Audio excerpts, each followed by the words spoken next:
Ryan Goff from the Pamplin Sports Center tonight, where Lewis and Clark faces the Pacific Boxers in kind of some oddly played games for these Lewis and Clark teams that came in with 8 more wins and 6 more wins, respectively, than their foes in both the women's and the men's game.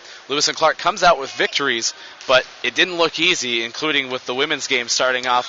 Pacific coming out with a 21-9 lead to open things up in the very beginning. It was a nicely well-played game by that Pacific team, including Erica Schultz, one of the best players for Pacific, coming up and helping pace her team's way, along with Candace MacArthur, who came out, had 10 points in that series that saw Pacific jump up and in the lead by 12 points, but then credit Lewis and Clark as they finished the first half going on a big tear, outscore the Boxers 39-7 and lead 48-28 at halftime, and go on to a victory of 80-56. Big credit to Kristina Williams. 15 points for the Lewis and Clark Pioneers, and 14 coming from Neva Hauser in the win. 19 points apiece for Schultz and MacArthur in the loss, as the Pios win their 13th game in 14 tries and improve to 11 wins in the Northwest Conference. On the men's side, we talked about odd games, and that it was incredibly slow in the first half. I mean, this is one of those basketball games that,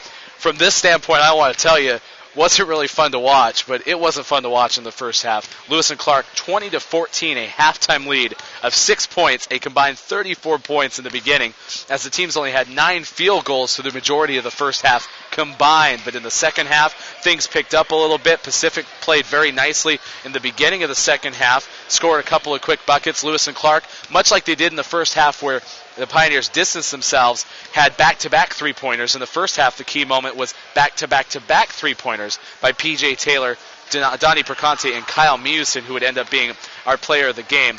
Nonetheless, Lewis and Clark holds on through a marathon 18-second finale in regulation, where Pacific had 3 opportunities to try to tie the basketball game on three-pointers, but really could never get the shot up. Finally did with under 4 seconds to play, but it was only a 2-pointer, and the air ball by Andrew Beatty ended the game. Lewis and Clark gets the victory 45-42. 14 points coming from P.J. Taylor tonight in a game that P.J. probably would admit he didn't play his best. Kyle Mewson finishes with 12 points, 5 of 10 shooting, and one of the best shooting performances for the Pioneers tonight. Tomorrow, we'll be back at the Pamplin Sports Center for more Northwest Conference basketball as Lewis and Clark gets the win tonight. They are now 9-4 in the conference. Pacific loses and is now 2-11 in the conference. Going back to tomorrow night on Saturday, Pacific Lutheran is the foe, as Lewis and Clark plays its first back-to-back home games in quite some time.